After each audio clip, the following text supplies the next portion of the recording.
పేదల సంక్షేమం జగనన్నతోనే సాధ్యం. పేదల సంక్షేమం సీఎం వైఎస్ జగన్మోహన్ రెడ్డితోనే సాధ్యమని శ్రీశైలం నియోజకవర్గం శాసనసభ్యులు శిల్పా చక్రపాణిరెడ్డి అన్నారు. మండలంలోని రామాపురం, జి లింగాపురం, జీసీ పాలెం గ్రామాలలో పండుగల శిల్పన్న ఎన్నికల ప్రచారం నిర్వహించారు. గ్రామాల్లోకి వెళ్లగానే ఎమ్మెల్యే శిల్పా చక్రపాణిరెడ్డి, బుడ్డ శేషారెడ్డికి పూలమాలలతో, మంగళహారతులతో గ్రామంలో గ్రామ ప్రజలు ఘనంగా స్వాగతం పలికారు.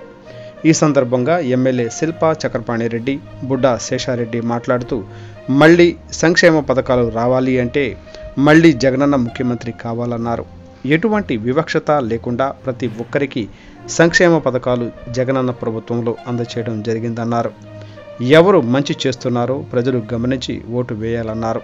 చంద్రబాబుకు వయసు పెరిగింది కానీ బుద్ధి పెరగలేదని, నోరు తెరిస్తే అన్ని అబద్ధాలేనని అన్నారు. వచ్చే ఎన్నికల్లో ఫ్యాను గుర్తుకు ఓటు వేసి తనను గెలిపించాలని కోరారు. ఈ కార్యక్రమంలో మండల కన్వీనర్ శ్రీనివాసరెడ్డి, మాజీ ఎంపీపీ వెంకటరామిరెడ్డి, దీపు కాంతరెడ్డి, నాగేశ్వరరెడ్డి, బాబురెడ్డి, సర్పంచి పుల్లయ్య, కోటేశు, సుంకన్న, వెంకటేశ్వర్లు, సుధాకర్, వెంకటరెడ్డి, కృష్ణారెడ్డి, నరసింహారెడ్డి, సుబ్బారెడ్డి, అమర్నాథ్ రెడ్డి, శ్రీనివాసులు, అర్జున్, బలరామరెడ్డి, శ్రీకాంత్ రెడ్డి, ముడివేముల పుల్లారెడ్డి, ముంతల మధుశేఖర్, బారెడ్డి భాస్కర్ రెడ్డి, కొంగిస శివశంకర్, భూమా రఘునాథరెడ్డి, వైసీపీ నాయకులు, కార్యకర్తలు, అభిమానులు, మహిళలు పెద్ద ఎత్తున పాల్గొన్నారు. మీరు పట్టించుకోవద్దు. రేపు జరగబోయే ఎన్నిక మీకు సంబంధించిన ఎన్నిక, మీ గ్రామానికి సంబంధించిన ఎన్నిక కాదు. ఇది ఎంపీటీసీ, జెడ్పీసీ సంబంధించిన ఎన్నిక కాదు.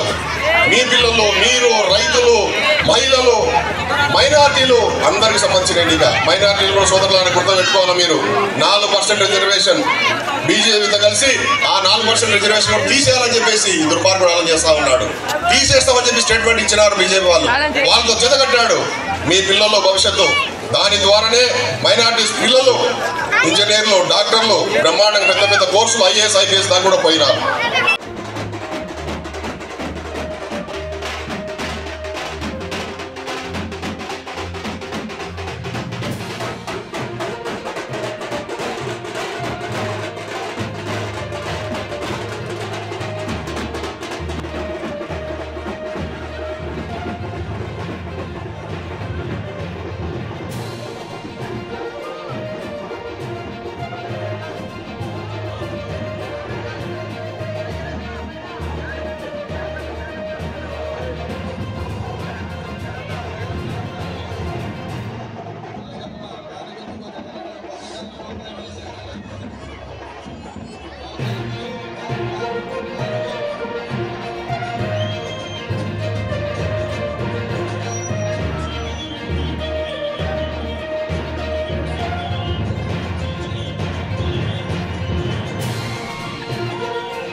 ఆ రకమైన మాటలు వస్తాయి.